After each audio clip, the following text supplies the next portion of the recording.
Be me, Megan, 34, Human Resources Director. Been in this role for 3 years, worked my ass off to get here. Finally in a position where I can actually make real change. Not just talk about equality, but engineer it from the ground up. Today's the day I'm implementing my new team restructure.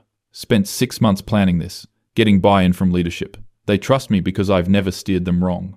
Little do they know this is going to revolutionize everything. Walking into the office Monday morning with my restructuring plan. Going to announce the new team compositions today. Carefully selected women from across departments. Put them together in the highest visibility, highest revenue projects. Sales. Team Alpha, all women. Product Development Team 1, all women. Client Services Premium Tier, all women. Meanwhile, mix some men into lower priority projects. Diversity is important after all. Just not for the teams that really matter. Called the all-hands meeting. Everyone's confused about the sudden restructure. Don't care, I have the authority and the vision. We're implementing a new team structure based on collaboration compatibility research. That's what I'm calling it publicly. Internally, I know what this really is. It's about finally giving women the opportunities they deserve. Letting them shine without male ego getting in the way. Without constant interruptions and mansplaining.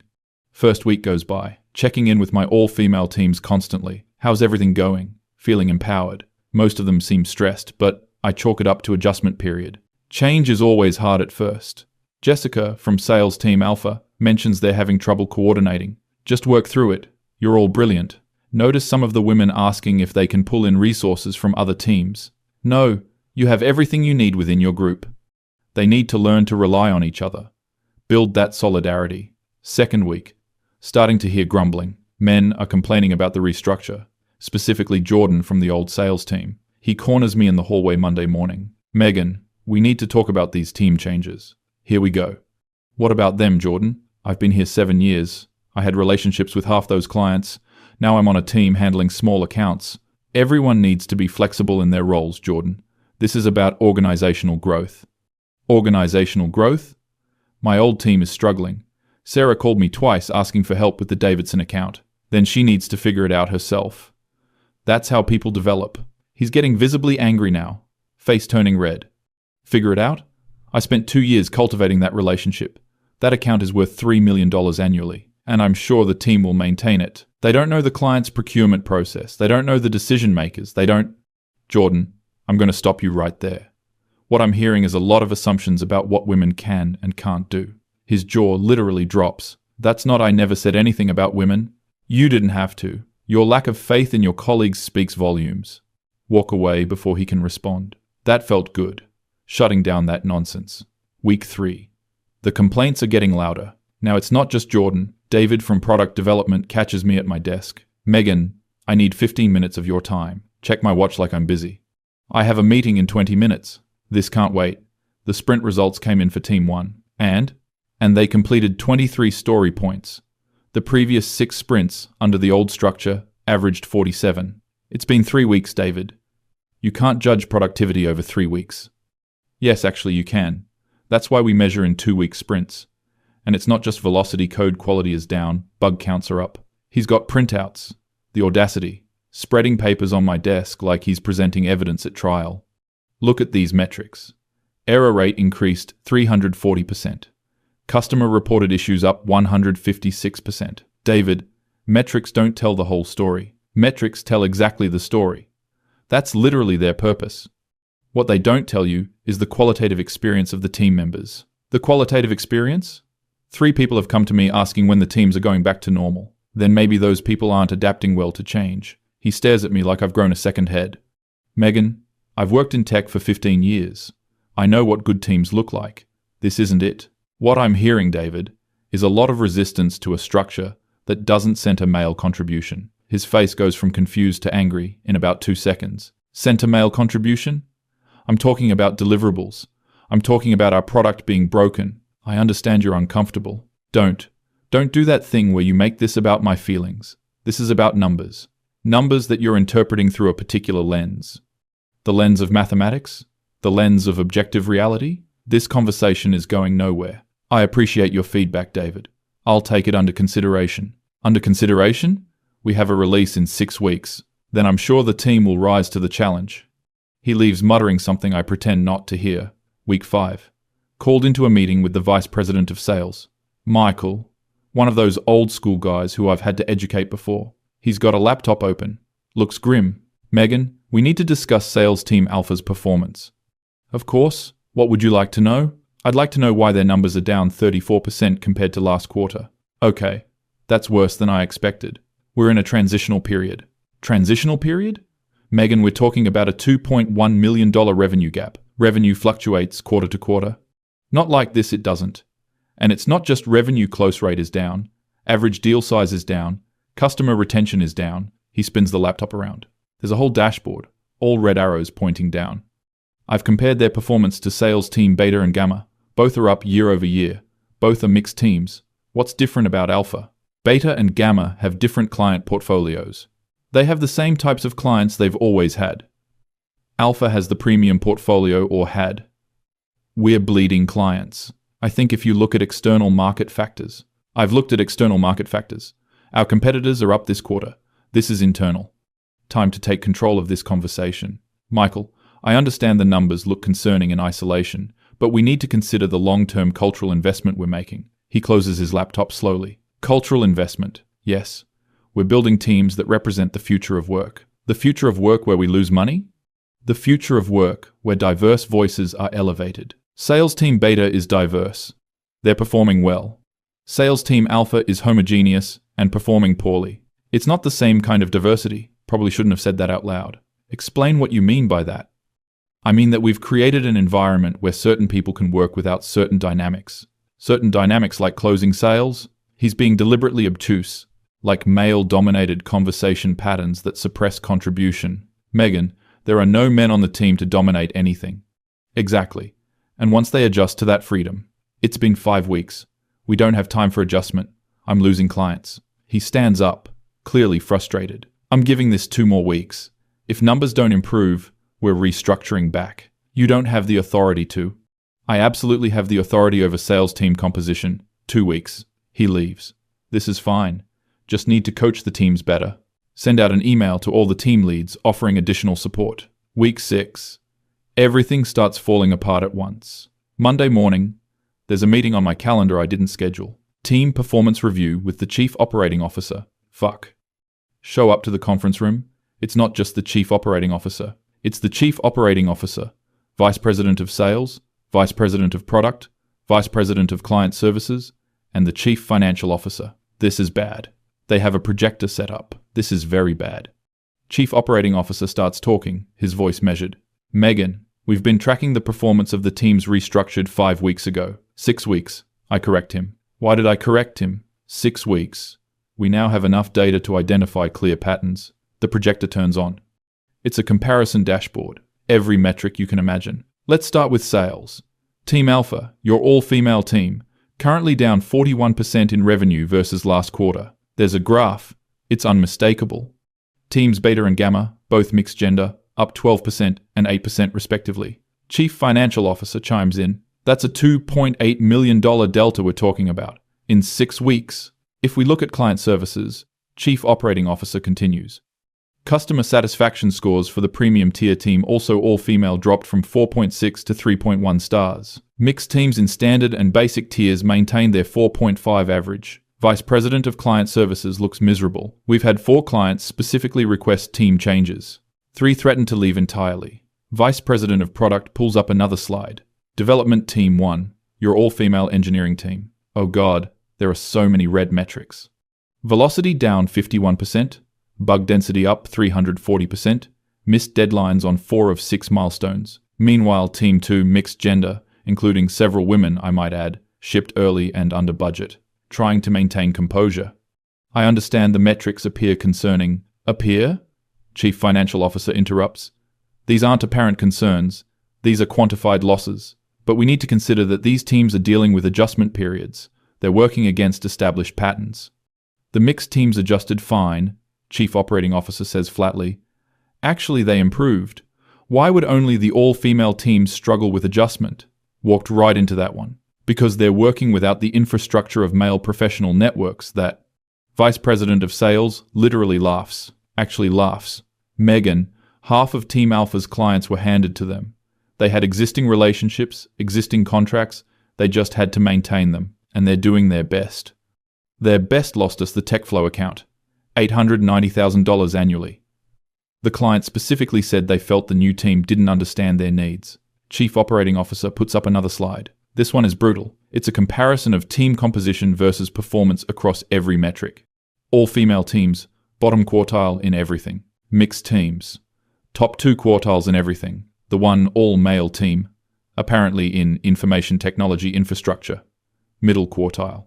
Megan, we're a data-driven organization, Chief Operating Officer says. These numbers tell us something clearly. Homogeneous teams underperform, regardless of gender, but especially when assembled for ideological rather than functional reasons. Need to push back somehow. I reject the premise that these teams were assembled ideologically. Megan, he cuts me off, and his voice is harder now. We have your emails. The room goes cold. Your emails to yourself, your notes, your planning documents. Information technology pulled them this morning. They what? We have documentation of you explicitly organizing teams by gender with the stated goal of proving women's superiority in collaborative environments. Those were private notes. We have emails where you deliberately placed high-performing men on low-priority projects. Oh fuck. We have messages where you coached the all-female teams to resist male patterns of contribution, even though there were no men on their teams. Chief Financial Officer jumps in now, and she looks disgusted. Do you know what you've exposed us to legally? She's a woman. Maybe she'll understand. Every man you deliberately passed over for these teams has grounds for discrimination claims. That's not, I was creating opportunities for women. By explicitly limiting opportunities for men based on their gender, that's textbook discrimination. Jordan appears at the door. When did he get here? Is this the meeting? He asks. Come in, Jordan, Chief Operating Officer says. Oh no. Jordan walks in, and behind him are David, 3 other guys from sales, 2 from product development. They all look angry. Really, really angry. Gentlemen, we were just reviewing the performance data with Megan, Chief Operating Officer says. Jordan doesn't wait. 6 weeks ago, I was managing a $12 million portfolio. Today, I'm cold calling small businesses because Megan decided my gender made me less suitable for client relationship management. His voice is shaking with anger. I have emails from 3 of my former clients asking where I went. The Davidson account? They're leaving. $2 million. Gone. Jordan, if the team had properly maintained, I start. Don't. He cuts me off. Don't you dare blame them. You set them up to fail. I did no such thing. You took established accounts away from people who built those relationships and handed them to people who'd never interacted with those clients. Because I believed in their ability to... You believed in your ideology more than you believed in what's actually good for this company. David steps forward now. My team came to me in tears, Megan. Actual tears. That seems dramatic. They're underwater on every project. They're working 60-hour weeks trying to catch up. And you know what they said? They said they feel like they're failing women everywhere because you told them this was about proving something. Okay, I may have put some pressure on them. I encouraged them to. You told Sarah that if the team failed, it would be used as ammunition against women in tech for years. Did I say that? I might have said that. That's an unfair characterization. I have the Slack message, David says, pulling out his phone. He reads it verbatim. Okay, I definitely said that. Another guy, Kevin from sales, speaks up. You want to know what's funny? Team Beta, the one that's up 12%, it's led by Jennifer, a woman. Half the team is women, but they're not. They're not what? They're not ideologically pure enough for you? His voice is getting louder. They're just good at their jobs, working with other people who are good at their jobs, and nobody gives a shit what's between anyone's legs. Jennifer built that team on merit, Jordan adds. She picked people based on their skills and how they work together. Radical concept. Chief Operating Officer raises a hand. Gentlemen, I appreciate your input. We're addressing this. They don't leave, though. They just stand there, staring at me. Megan, Chief Operating Officer continues, effective immediately. You're being placed on administrative leave. What? This is pending a full investigation into discriminatory practices, but given the performance impact and legal exposure, you can't. I'm the Human Resources Director. You were the Human Resources Director. Jennifer will be Interim Human Resources Director as of this afternoon. Jennifer. The one I passed over for this job 3 years ago. The one who probably doesn't even understand what I was trying to do. This is retaliation for... For what? Chief Financial Officer interrupts. For implementing policies that cost us millions and exposed us to discrimination lawsuits? For trying to create equity. You created the opposite of equity, she says, and she sounds personally offended. You told the organization that you don't believe women can succeed alongside men, that they need special protected teams. Do you know how insulting that is? Wait, what? I was trying to help women. You were trying to validate your worldview, she says, and you used this company and these people as your experiment. She's a woman. She should get it. If you truly believed women were as competent as men, you'd have let them compete and collaborate equally. But the structural barriers you created, the ones where you explicitly sorted people by gender? Chief Operating Officer stands up. We're done here. Megan, security will escort you to collect your personal items. You'll receive information about the investigation and your employment status within 48 hours. You're firing me. We're determining the appropriate response to your actions. But you will not be functioning as Human Resources Director moving forward. That's certain. Jordan speaks up again. Can I say one more thing? Chief Operating Officer nods. I worked with Rachel for 3 years. She's brilliant. She's one of the best salespeople I've ever met. You took her off a mixed team where she was thriving and put her on a team where you told her she had to represent all women. You know what she told me last week? I don't want to hear this. She said she's never felt more like just a woman than when you made everything about her being a woman. She said she felt like you reduced her to a gender instead of treating her like a professional. Don't have a response to that. Security appears at the door. This is actually happening. The walk to my office is humiliating. Everyone's staring. Word has already spread somehow. Collect my things in a box. Photos, coffee mug, the award I got last year for Innovative Human Resources Leadership. That's ironic now. Security escorts me to the parking garage. Sit in my car for 20 minutes before I can even turn it on. Check my phone. Email from Chief Operating Officer already sent to whole company. Leadership changes in Human Resources Department. Jennifer's appointment announced. Commitment to merit-based team composition moving forward. Might as well say, we're undoing everything Megan did. Next 48 hours are a blur. Called my mentor from grad school. She doesn't return my call. Check LinkedIn. People are already updating their profiles, distancing themselves from my initiatives. Get the official email Wednesday evening. Terminated for cause. Discriminatory practices. Violation of company anti-discrimination policies. Misuse of authority. Negative performance impact. Tried to fight it. Consulted with an employment lawyer. She read through everything and said, I don't have a case. You documented your own discrimination in writing, but it was discrimination in favor of an oppressed group. Doesn't matter. You can't treat employees differently based on protected characteristics. Gender is a protected characteristic. Even for men, especially for men when you're explicitly disadvantaging them. Word spreads in the industry. Turns out the chief financial officer sits on a board with chief financial officers from 3 other companies. Suddenly I'm unhireable. Applied to 47 positions over the next 2 months. Got 3 interviews. All of them ended when they checked references. Former colleagues won't return my calls. Even the women I promoted, the ones I helped, they've all disavowed me. Saw a LinkedIn post from Jennifer 3 months later. She restructured all the teams, based on complementary skills and demonstrated collaboration. All the metrics recovered within 6 weeks. Some exceeded previous performance. Sales Team Alpha, now mixed gender, now including Jordan again, up 18% year over year. Rachel quoted in the company newsletter, "It's great to be back on a team where I'm valued for what I contribute, not what I represent. I've tried to write about my experience." Pitched it as a story about corporate resistance to change, about how patriarchal structures defend themselves. No publications interested. One editor wrote back, "The data doesn't support your narrative. The data. Always the fucking data." 9 months later. Working as a coordinator at a non-profit, making 1/3 of what I made before. My new boss is 26 and keeps asking me to check my assumptions. The irony is not lost on me. It's also not funny. Saw Jordan speak at an industry conference. He was on a panel about building high-performance teams, talked about the importance of diversity of thought, not diversity of demographics for its own sake, but actual cognitive diversity, putting people together who think differently, challenge each other, make each other better. The audience ate it up. He mentioned, without naming me, a cautionary tale of someone who confused equality with sameness, who believed so little in women's ability to compete that she had to segregate them from competition. Got a standing ovation. Think about that a lot now. About how I thought I was helping. About how certain I was. About how the numbers, the clear objective numbers, told a story I refused to hear.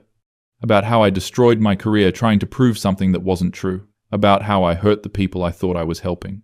Late at night, sometimes I wonder if I had just trusted people, trusted women to succeed without my protection, trusted men to collaborate without my suspicion, trusted that maybe, possibly, the goal was never to prove one gender superior, but to let everyone be excellent together. But I didn't. And now I'm here, and they're all there, succeeding, working together, probably not thinking about me at all. Maybe that's the worst part. Not that I failed, but that everything worked better the moment I was gone.